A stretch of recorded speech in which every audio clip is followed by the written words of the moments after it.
here with Aqua Executive Director Jeff Brown. Certainly want to thank the community for really stepping up in a big way due to a lot of the work that Aqua has done with their partners, the City of Syracuse, the City of Oneida, the Town of DeWitt, with rerouting water into the system, and then certainly with the conservation efforts going on. We've had about 3 days in a row of this net usage, right? Net positive or net neutral usage, where the new water being rerouted into the system is essentially what's being taken out. And because of that, certainly that gives time with emergency planning and also execution to get the construction project done. So really happy with that. In a minute, Jeff will go over the construction project and the timeline related to that. Also, from a planning and preparation standpoint, there's no need for emergency water distribution over the weekend. So certainly we'll look and monitor the daily usage that happens. And in the event that we do need to look at distribution of water, it will probably be more of a conservation tool than what would be a situation where we were out of water. And so we'll look at that next week. We have already secured Fayetteville Manlius High School as the anchor location in the event we need to do mass water distribution, and our emergency management teams have already essentially prepared that location in the event in cooperation with the school district. That would be obviously, the best centrally located location for the impacted areas. And so in the event we have to press the on button, we'll press the on button. But right now it looks like the situation at least is stabilized. And it's stabilized because of the great work with all of our partners, Aqua, the City of Oneida, the City of Syracuse, the Town of DeWitt, some of our corporate citizens who've changed the way they get their water in temporarily. But most importantly, the residents in the community continue to step up in a big way. Saying that, I'll turn it over to Jeff to kind of go over the construction timeline, where we stand, and also a little bit history on the infrastructure. Thank you, County Executive. Yeah, I wanted to just spend a brief moment letting everybody know how we got here. So we've got this map here that shows the site that we have had issues with. So we had an initial issue with a repair to a blow-off valve that is used to drain the line in the event there is an issue in that area. We actually had the tenant on the property refusing to give us access. He parked the bus over the top of the repair, so we could not get at it. So that required us actually to go to court to get that bus removed. It was eventually amicably settled. We were able to get the bus out of the way, and we were able to make that repair. At the time in August, the area that was being repaired was in very good shape. We didn't have to go quite as low as we had to go in the other areas. As you recall, there was a drought in during the summer, which led to a very standard repair, if you will, once we were able to get the bus there. It was not until they actually evicted the tenant there that we were able to get word from the landowner himself, who noticed that there was additional water flowing in this location just to upstream of the break, about 30 feet away. So once they were able to evict the tenant, get in there, the landowner called us, and we were able to identify a second leak. This leak is actually to a joint in the pipeline. That joint was repaired on December 6th by welding the joint shut. We closed up the hole And then relatively quickly thereafter, we identified 2 additional leaks farther downstream from that leak that we repaired. Those leaks were repaired on the 12th of, the 18th of December. Shortly thereafter, the pressure significantly dropped in the system, and we realized that there was a catastrophic impact to the line. We had to shut it down, and that's what led us to the December 20th shutting down of the entire system and initiating the repair that we're talking about today. Questions? If you had this all to do over, now that you've seen what the end result was, what would you have done differently with the sequence of the timeline that just went over? We make repairs on our system every single day. We are very, very conversant in that. So we try to attack leaks when they come at us. I would say that in hindsight, 50-50, we probably would have left that initial second repair there and let the system continue to operate as it is, even though a customer came to us and identified a relatively significant leak in the system. That is an important component of our system. It is the eastern branch transmission main that leads to the entire eastern part of our system. When we identify leaks, we attack them. That's what we do. We attack them as we would any other leak in the system. It turned out, though, as we got further and further into it, that the groundwater table, we had to go a little deeper on that second leak. We didn't realize, we looked at all the schematics before we went in there. When this was put in, there was no indication that this was in a high groundwater area. We had never had a leak in this area, so there's no indication that groundwater would be an issue. But we obviously found when we attacked that second leak that there was a groundwater issue. So hindsight being perfect, we probably would have let that first leak go. I'm not sure I understand what that means, letting it go. We would have just let it continue to leak, knowing that we probably would have to build a very extensive bypass in the summer months and got at the leak during the summer. And instead, what did you do? We went and we fixed the repair. We fixed the leak. I see. How often are pipes like this checked? Is there like a protocol for how often you should check pipes? We have a robust leak detection crew, multiple people that go out and check our pipes all the time. We have the SCADA system that I've talked about before. It's an electronic system that indicates where leaks may be prevalent based on pressure changes. This particular leak, the second leak that I was talking about right here, was not of such significance that it would have been immediately caught by our SCADA system. But again, what we do is when we find leaks, we go attack them and repair them. Do you know off the top of your head by any chance when the last time this specific pipe was checked before the leaks were discovered? Again, it's a normal process. I don't know the specific time. We have 2,200 miles of main. We check it. We're checking it 24/7 with the electronic system. Again, because of the size of the leak, it didn't necessarily show itself immediately. What does the data tell you about how usage will change when Christmas break is over and everyone goes back to school and work? You know, this is a time of year, fortunately, when demand is down.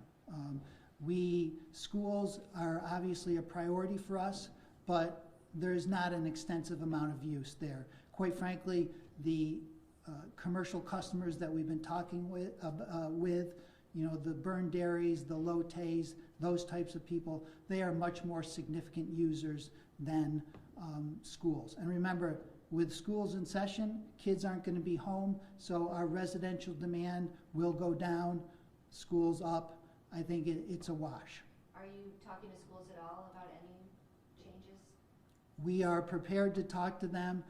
Emergency management has been talking to them. Obviously, the county executive mentioned that they've been in communication with Fayetteville Manlius, so we will, when the time comes, we haven't made that determination yet where we're going to be with water conservation and stability of our system, so we will definitely be reaching out to them next week. Yeah, I think to that point, Michelle, right now, things are fluid, right? We're just going 24-hour data by 24-hour data. Certainly, it looks like all the efforts we've made to procure water now potentially could be used in a proactive way to continue conservation efforts of using drinking water in homes. And so certainly we're thinking that we may be timing that with back to school. And so school's going to open up when schools are going to open up based off the conditions that we know there are today. Now, if something changed, right, then I think we all have the ability to pivot, to address the issues of the day. What are the, how are you talking about doing this? Like, would you close school, or would you ask the schools to provide water and bathrooms for staff and children? No, I think overall, the schools, again, there's been no discussion about closing schools. I think in the event if we're in a crisis in that area, then certainly that discussion will happen. But I think what we're talking about is initially we thought potentially if things didn't go well and if the community didn't respond with conservation efforts, that at some point this weekend there might not be water, right? And so we're looking at, everything we've planned for is getting water in to factor in the fact that there might be zero water, right?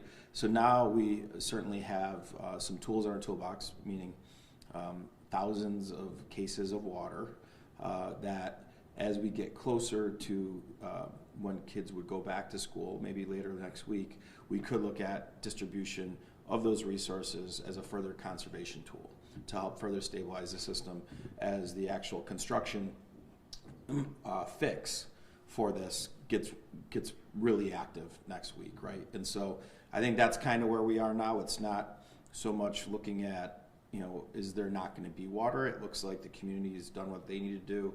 Our commercial users have done what they need to do. Aqua has built up infrastructure which has allowed our other partners to get water into this part of the county. And so now it's about, furthering conservation efforts, and we might use those resources to help do that from, the standpoint of residential drinking water. Are you exploring any more relationships with other towns or resources for getting more water into the system? The resources that we have in place are doing the job right now. What we are doing is looking to add additional pumping, temporary pumping in the northern town of DeWitt. There's an opportunity to actually take some of our Lake Ontario water and bypass the break area and move it into the reservoir. So there's actually 2 projects ongoing there. We're looking to install 900 feet of additional piping that would be both above ground and below ground along Fly Road to provide additional pumping into the eastern reservoir.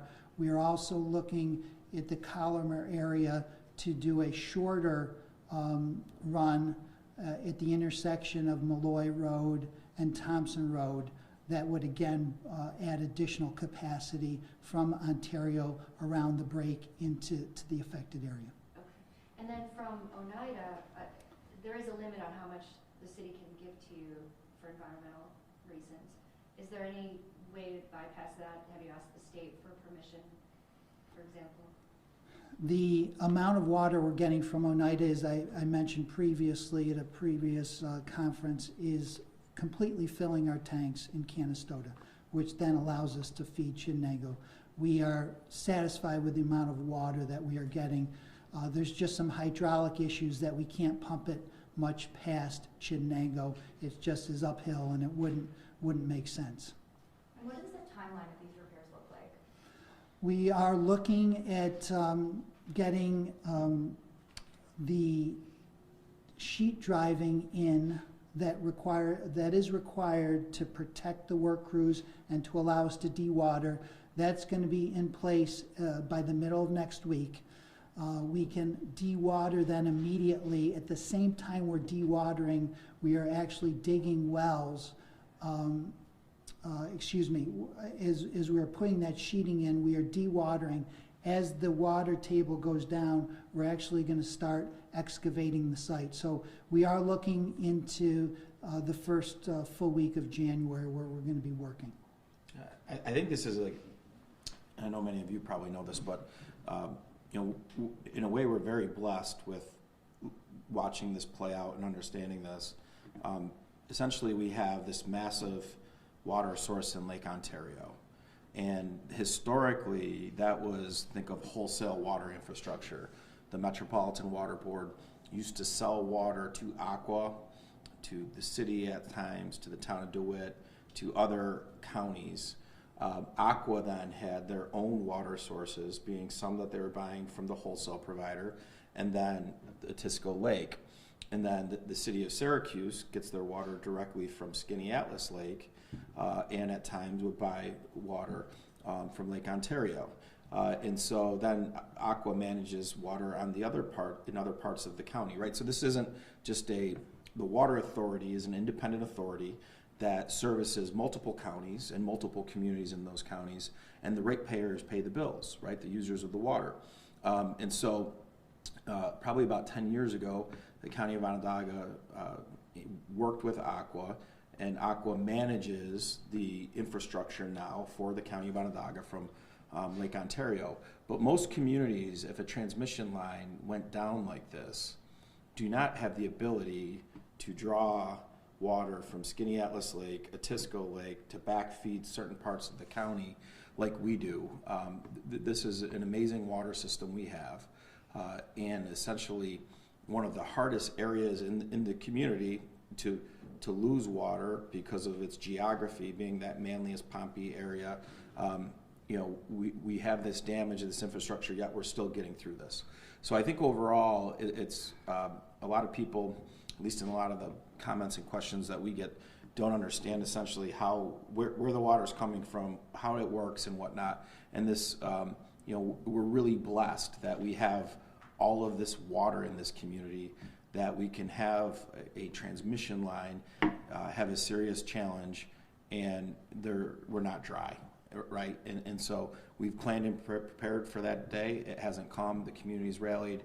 The engineers and the Aqua team and the DeWitt team and the city of Syracuse and city of Oneida have done an amazing job to get us where we are. But the end of the day is why we're so competitive now economically for a lot of things is because of this resource we have, and the fact that we can take a body blow with an infrastructure leak, but we still keep moving forward. Have you had any communication with McMahon over this situation? Yeah, this doesn't impact their section of the community, and their section of the community is a little bit easier to deal with in the event of a disruption because of the way you can get different water there. But yeah, just think of it this way: the major corporate users in this service section have not shut down. They're still making product, and we've been able to figure it out, and they've been good stakeholders. Obviously, with that type of manufacturing, Aqua is working directly with Micron, and we're building a second pipe from Lake Ontario to help service all the community, but certainly Micron will be a beneficiary of that as well, so that the community has additional insurance policies against disruptions moving forward because of obviously the unique manufacturing, and how if you're offline with that manufacturing in the semiconductor industry for hours, it's a real problem, let alone days. Have you heard of any more of your commercial users coming up with something clever to manage water?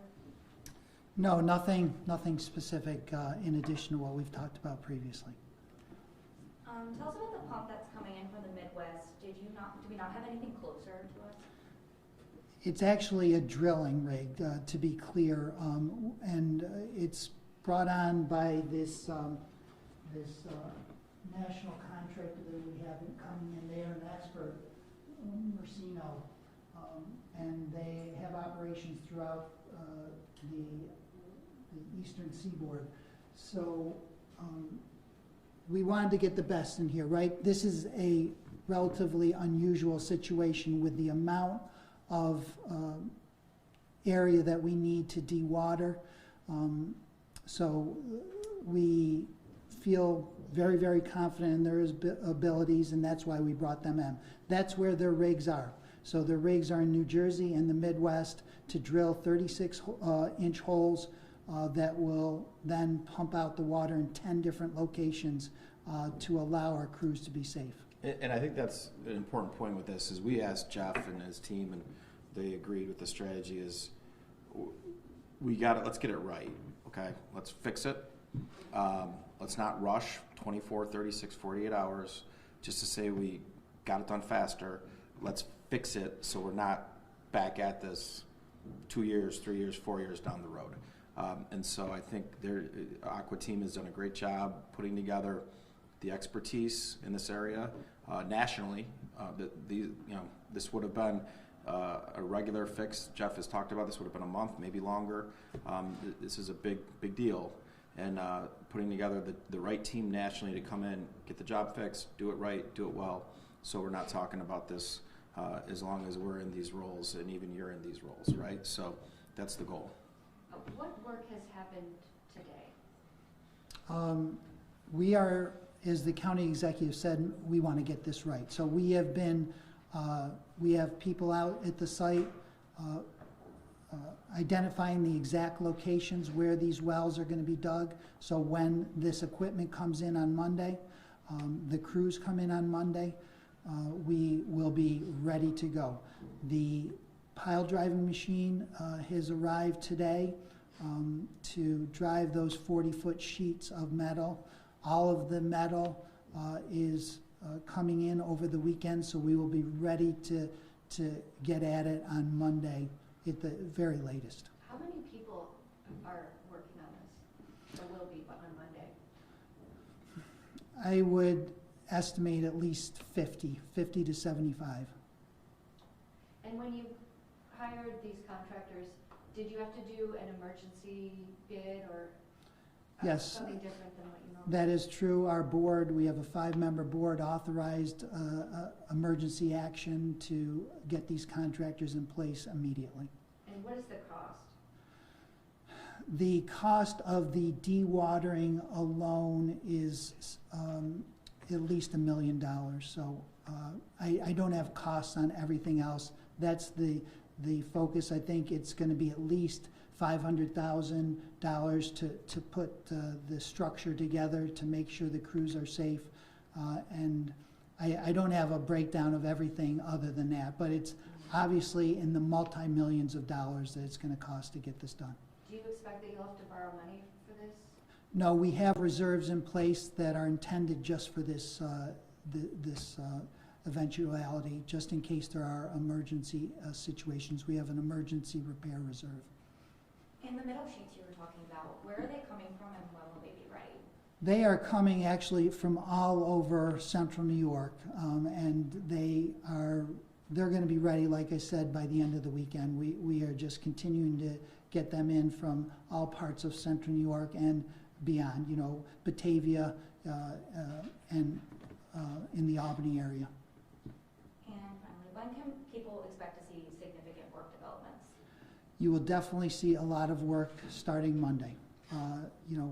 Again, we want to make sure we get it right. So we aren't just going out there and starting to drill holes and try to do this thing without getting all the pieces in place. So Monday is when you're going to see a lot of action on the site. How does the weather affect your work? The cold weather actually stabilizes the ground, so that's not a bad thing for us. Snow is just a nuisance, right? We will make it work. People are used to working in this type of environment here in central New York, so we don't anticipate it being an issue. Do you expect to give updates over the weekend? I think if there's a change related to the usage, related to what's coming on with new water and then what's going out, if there's a change, we'll give an update. If it's status quo, we'll give a thorough update on everything on Monday. I think overall, the big takeaway is today's Friday, or is it Friday? Monday or Sunday, we thought we would be doing something different on Friday. We thought we would be doing mass distribution of water. But because of all the work that's gone on over the last week, that's not where we are. We're not in jeopardy of losing water at this time with the conditions on the ground.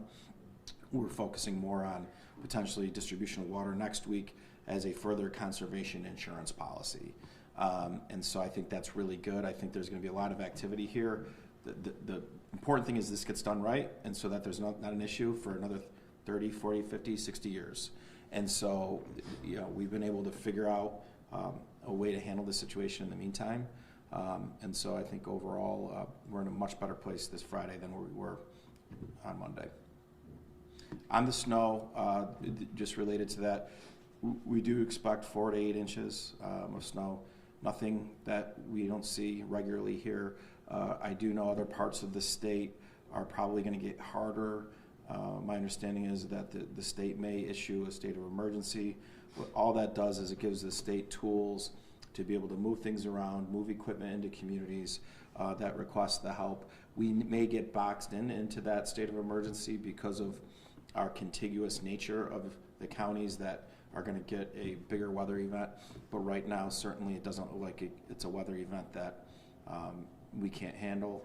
Obviously, we would always caution people to drive safely and take your time getting to where you need to be when there's lots of snow coming at us. So, but saying that, it doesn't look like, even if we're in this state of emergency that the governor is going to issue, it doesn't look like we're looking at getting pounded with snow in a way that we normally don't. All right, thanks everybody. Okay, thank you.